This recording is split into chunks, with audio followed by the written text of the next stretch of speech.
Saya di mana-mana cerita.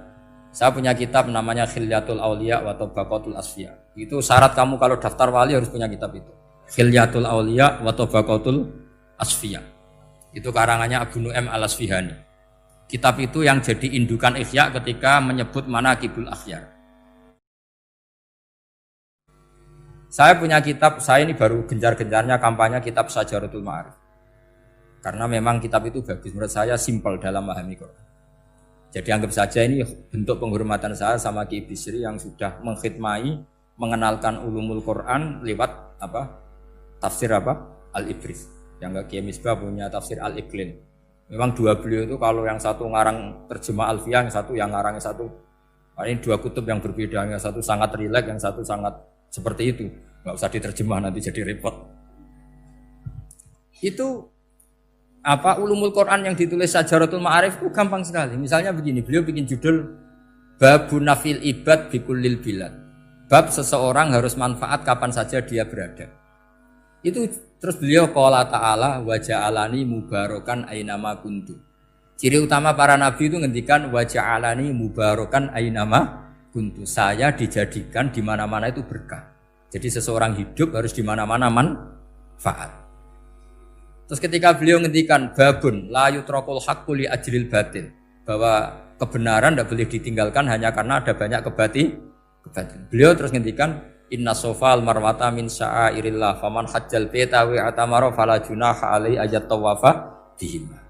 Jadi di sofa itu ada berhala namanya Isaf, di Marwah ada berhala namanya Nailah, atau sebaliknya pokoknya Isaf dan Nailah.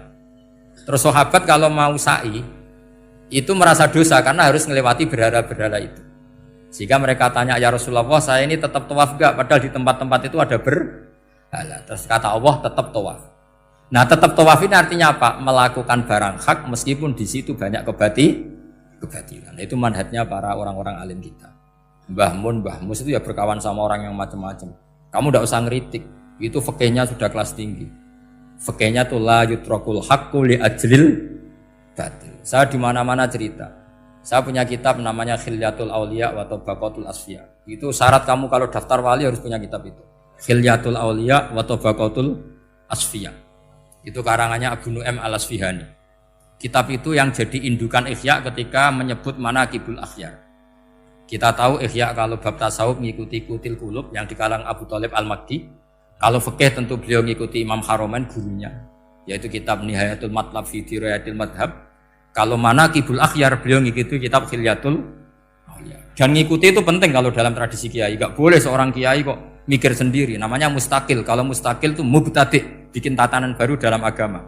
Justru ulama itu harus niru sebelumnya karena sanad itu harus musalsal. Enggak boleh Imam Syafi'i bilang haram terus kamu bilang halal, terus murid kamu bilang makruh, terus muridnya kamu ya pokoknya khilaful aula. Enggak boleh gaya-gayanan gitu. Kalau di kampus plagiat itu dilarang, kalau di pondok itu wajib. Makanya banyak kalau tes itu ngerpek, karena belajar itu tanpa batas katanya. Lu kok ngerpek? Mboten ya, jadi belajar kapan saja. Jadi mboten ngerpek, mutolaah pas tes. Jadi kacau tuh santri itu. Mutolaah tapi pas apa? Tes. Itu dalam kitab Khilyatul Auliya diterangkan. Uniknya rawinya itu siapa? Sufyan bin Uyainah, orang yang sangat khusyuk. Gurunya Imam Syafi'i. Kita tahu Imam Syafi'i punya guru zaman di Mekah itu namanya Muslim bin Khalid Az-Zanji.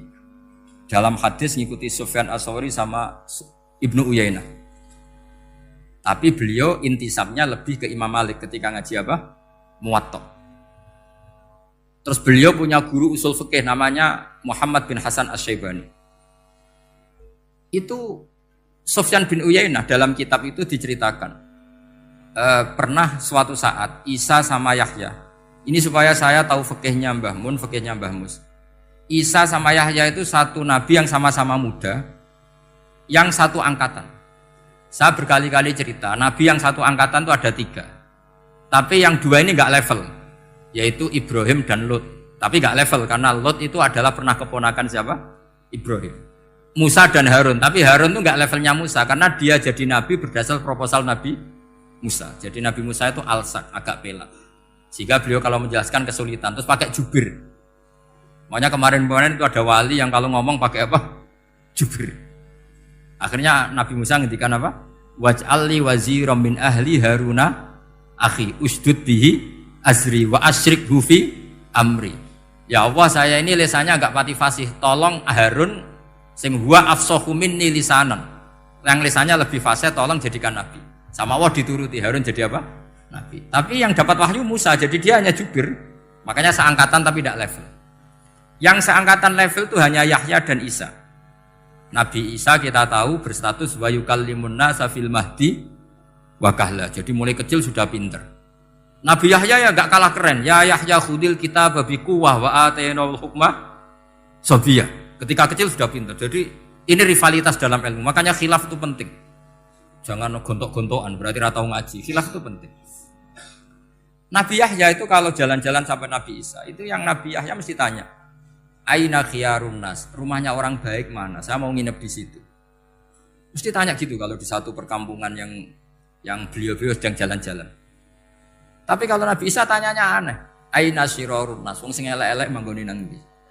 Akhirnya ini kan terjadi debat, tapi karena sama nabinya ya ndak debat kusir terus, kubu-kubunan kosong berapa sama kosong berapa, enggak, ini sama. Ya sama-sama kosong-kosong, sama-sama orang ikhlas itu kosong-kosong.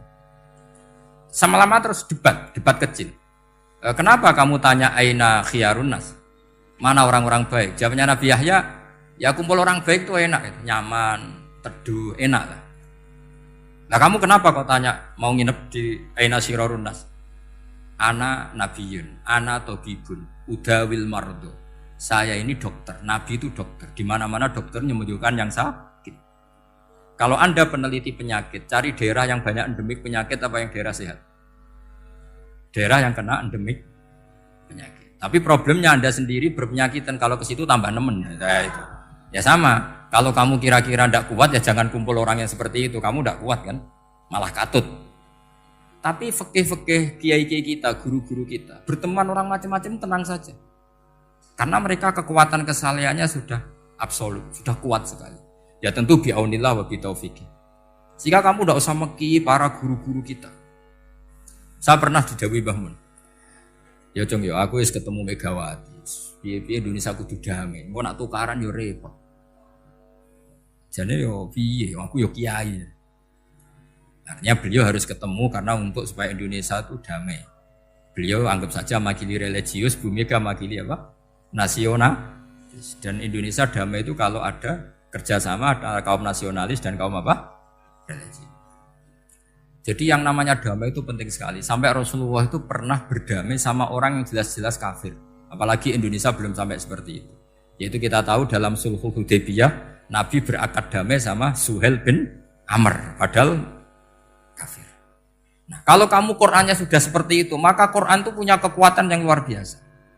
Ketika Sayyidina Ali konflik sama Sayyidina Muawiyah, itu dirumuskan kita berdamai. Setelah kita berdamai, terus ada pertanyaan begini. Lalu orang yang sedang konflik itu nak ketemu raine, roh raine wis ra seneng. Ning dinggon jenenge konflik ketemu raine wis ra seneng. Oke, kita pakai mediator, kata Sayyidina Ali. Akhirnya Sayyidina Ali pakai mediator, Muawiyah pakai mediator. Terus orang Khawarij bilang, dalilnya apa mediator itu? Enggak ada Qur'annya. Itu orang Khawarij. Sama enggak usah tanya, kalau orang sekarang yang apa Gus? Wah itu mari fitnah, itu provokator berarti tanya gitu. Singkat cerita terus Sayyidina Ali itu agak marah. Karena beliau terbentuk oleh Quran. Itu spontan Sayyidina Ali baca ayat wa in khiftum shiqaqa bainihima fab'atsu hakaman min ahli wa hakaman min ahliya. Jika suami istri menghadapi konflik, di mana-mana konflik roh raine kan gak seneng. Maka yang keluarga lelaki kirim mediator, yang keluarga perempuan kirim. Terus dari Sayyidina Ali, wa ummatu Muhammad a'dhamu min amri rajulin wa imra'atin. Umatnya Muhammad lebih serius ketimbang urusan lelaki dan perempuan. Wong suami istri saja kalau konflik butuh mediator, apalagi hadhil ummah. Segampang itu mereka istidlal. Jadi mediator dalilnya mana ya? Dalilnya wa in khiftum shiqaqa bainihima fab'atsu hakaman min ahli wa hakaman min ahli. Dulu Quran itu seperti itu. Nah sekarang problemnya Quran itu tidak dikaji seperti itu sehingga fasihul ibarat atau fasihul akli atau balaghatut ta'aqqul itu enggak ada. Makanya saya ini pengagum kitab Ibnu Hajar al-Asqalani yang nyarai Bukhari. Kata Ibnu Hajar al-Asqalani termasuk mukjizatnya Quran adalah al-iltizat al-akli. Akal itu menjadi nyaman. Itu uniknya yang dicontohkan seperti ngaji saya malam ini. Misalnya Allah ngendikan am khuliqu min ghairi syai'in, yang namanya maujudat tentu diciptakan sesuatu yang maujud. Karena akal akan tersiksa ketika dicekoki gini. Hadhil maujudat khalaqahal adam.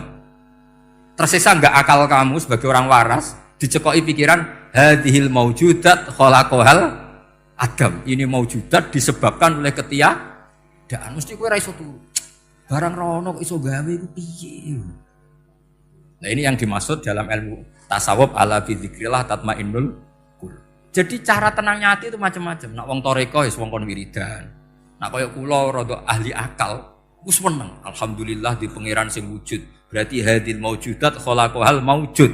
Berhubung maujud ini pencipta berstatus super. Super itu dalam agama disebut wajibul wujud atau musabbibul asbab atau kausa primamboh lah sauni-uni. Sing penting itu ora hadil maujudat khalaqahal adam. Makanya kata beliau, Nabi itu bukan sekedar jamal suratan, ganteng secara perawakan, secara fisik enggak, tapi juga Nabi punya jamalul akal. Akalnya itu nyaman. Yaitu kita disuruh iman dengan sesuatu yang memang kita nyaman. Seperti kita disuruh iman bahwa alam ini diciptakan oleh Allah, oleh al-maujud yang super. Kan terus nyaman. Coba kalau kamu diajarin Islam, alam ini yakini yang menciptakan adalah ketiadaan. Oh, kamu kuliah sampai profesor, sampai dokter pusing. Ini ajaran apa? Sesuatu yang tidak ada menyebabkan sesuatu yang ada.